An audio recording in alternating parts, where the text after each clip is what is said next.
Shalom. I'd like to give all praises to Yahweh, Ba'ashem Yahweh Shai, and double honors to the apostles and elders of GMS that taught us His word. I just want to talk about the chip and how Esau is going to try to, make it cool to get the chip. Come up with all different types of gimmicks to make the young crowd and get everybody involved, in taking this chip. Because as of right now, they're currently just saying things like your medical records and so people can't hack your personal information or whatever if you just get the chip by that. But that's not really working. So they need to put a new angle onto it. Because it's not really that much safer. Because you got devices that can copy the information from your chip if you get real close up to the chip. So really, the chip isn't that much safer as far as protecting your personal information.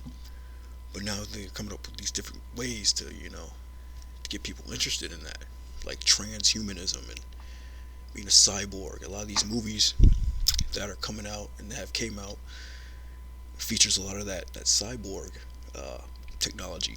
Like in that movie Logan, you had those soldiers that had like arms, those robotic arms. In this new movie that's coming out called Morbius, it's part of the Spider-Man universe. I believe Tyrese Gibson is in the movie, and he has like a robotic arm, which gives him like superhuman strength or whatever. So they want to tie that chip into being able to connect with computers and becoming smarter and all that. So they're going to use that angle to get people to take that chip. But that's all part of Satan's devices. It's all part of his deception. Because according to the scriptures, you're not supposed to take that chip, man. Because you're bowing down to this beast system when you take the chip. You're giving your faith over to Esau. When you take that chip, and you're not supposed to do that. You're supposed to put your faith and trust in Yahweh Hashem Yahweh Shai. But this first article is from ABC News, entitled "Real Life Tony Stark has 4 computer chips implanted in his hand and does cool stuff with them."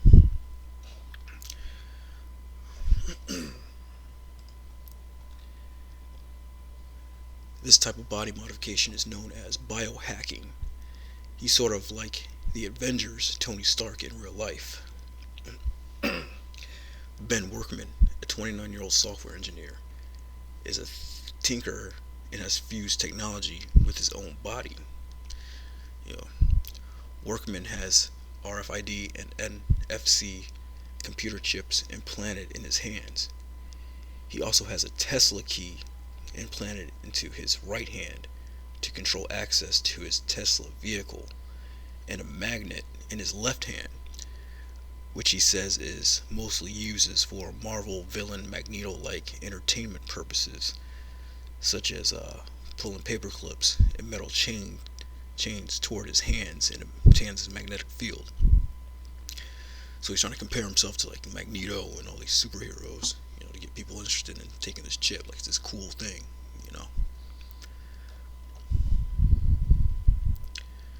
With the RFID and NFC chips, his hands replace some functionality of a smartphone. For example, with the touch of his hand, he can copy someone's contact info from their phone into his inserted chip and add it to his contact database.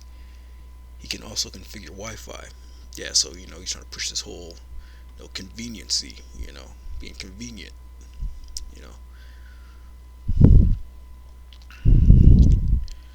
If I have a router and have its configuration, I can send that configuration to the chip. I can configure a Wi-Fi network automatically. Workman told ABC News. As a software engineer, Workman is a programmer and can write code for the implants. Anything with home automation I can program into my chips. He said he uses his hands to control his home's smart devices, like turning on and off lights, and programmed his hand to replace his work badge he used to swipe open the door at work. That goes in the book of Daniel. Knowledge has increased. We're living in this technological age, this digital age.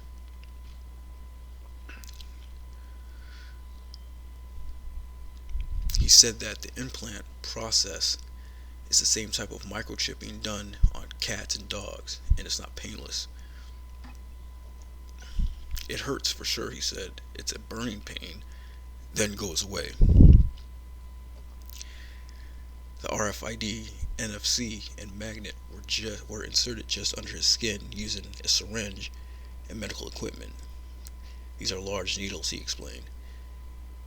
When he first set out to get the implants, he could not find a doctor, veterinarian, or even a tattoo piercing parlor that would agree to carry out the procedure. He called his own cousin, a phlebotomist, to help him with his first two implants. So yeah, it's real like low key right now in America, but eventually Esau is gonna make this mandatory. So all the doctors are gonna have to do this procedure.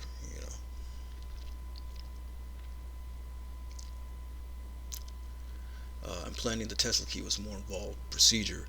I had to send a valet key to a company called Dangerous Things. They take the key, dissolve it in acetate, reshape it, and then put a medical uh, medical polymer on it. So getting the key to fit inside his hand required a 5 millimeter incision with a scalpel across the back of his hand and his knuckles. So all this, body modification, the Most High is against that. You're not supposed to, that's in the law. You're not supposed to make any cuttings on your skin, you know. Scrolling down, but enough on this article. Another one is out of the BBC News, entitled "Transhumanists Upgrading Their Bodies." And there was a recent movie called Upgrade, which depicted that as well.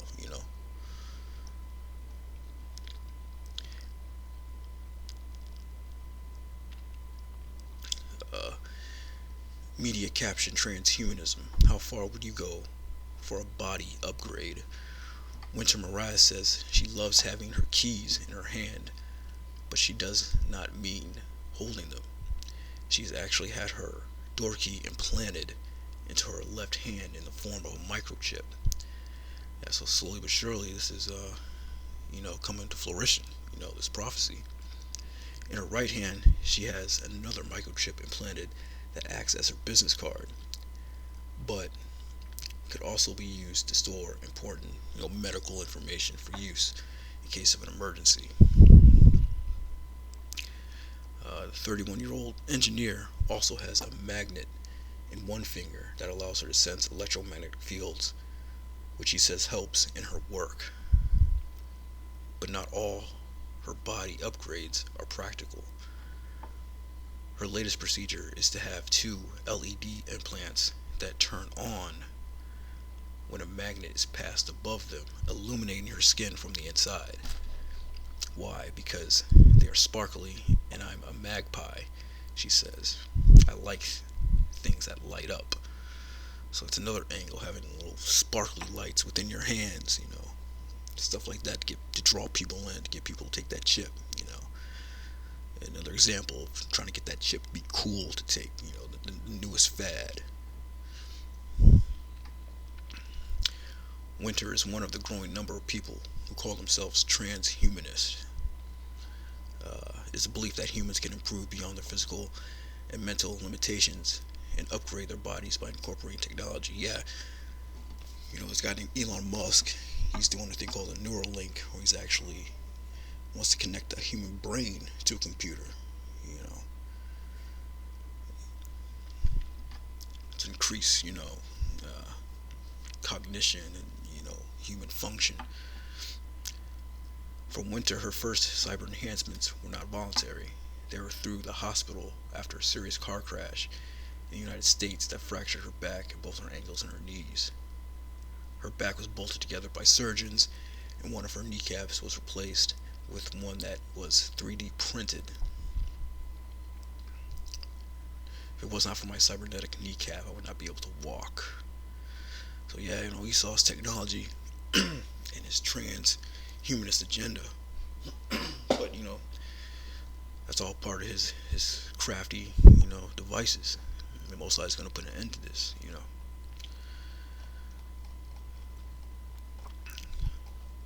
First scripture is Job 5 and 12. He disappointeth the devices of the crafty, so that their hands cannot perform their enterprise. Yeah, it's this device of the crafty,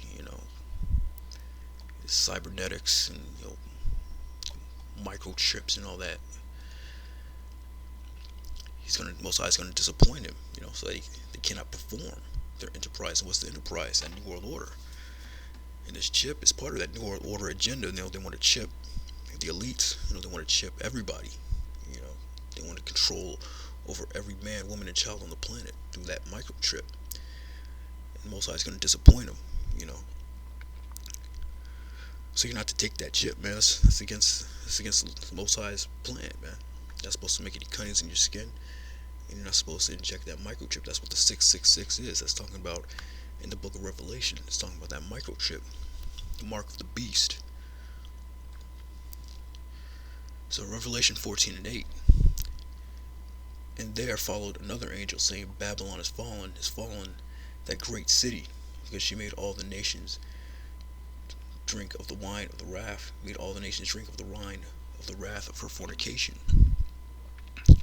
All of American philosophies, all the other nations drunk of that, man. And the third angel followed them, saying with a loud voice, If any man worship the beast in his image, and receive his mark on his forehead or in his hand, the same shall drink of the wine of the wrath of the Most High, which is poured out without mixture into the cup of his indignation. He shall be tormented with fire, brimstone, in the presence of the holy angels, and in the presence of the Lamb. That nuclear missiles, man, that nuclear destruction. So if any man, that's part of worshiping the beast in his image.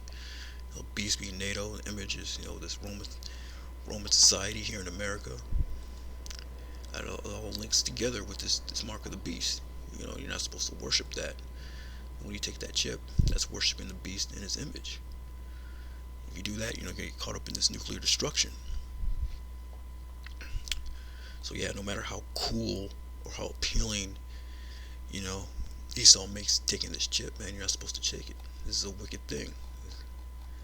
It's a crafty device. It's a wicked invention, man. It's part of his New World Order agenda. You're not to take part of that. You're supposed to put your faith and your trust in Yahweh Shem Yahushai. So with that, shalom all.